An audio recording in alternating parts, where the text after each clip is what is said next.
Hi, thank you for joining us with Spec Solutions. I'm Jeffrey Specht.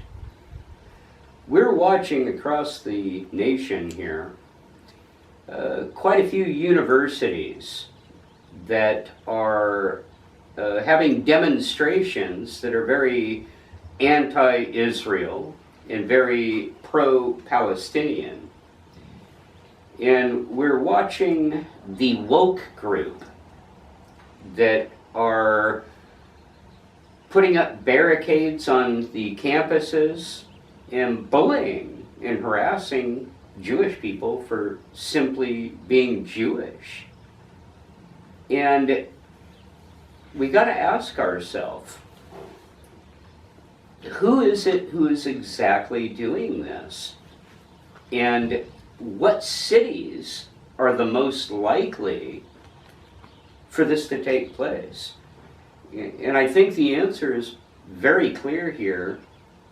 It is going to be the very welcoming, opening sanctuary cities, the same cities that is giving a license to steal for people who want to go in and shoplift and rob up to $900 and do drugs out in front of our children, out in the middle of the streets, using intravenous drugs, smoking, having dangerous fentanyl that our pets and children could touch and die from simply by going to use a restroom in one of the local parks.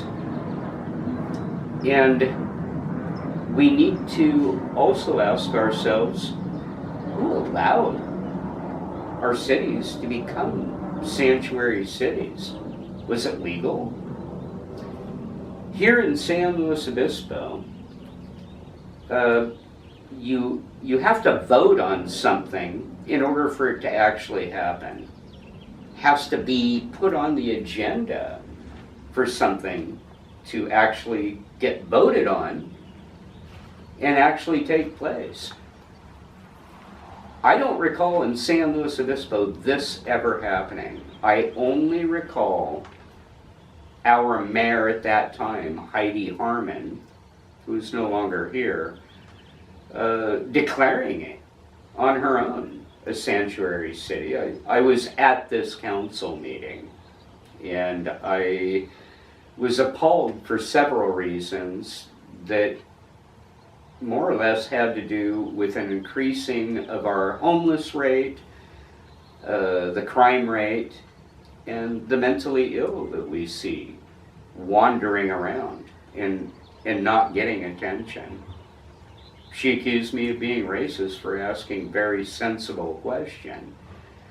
Whether or not someone steals or if they're mentally ill or if they're homeless has absolutely nothing to do with the color of their skin, for crying out loud.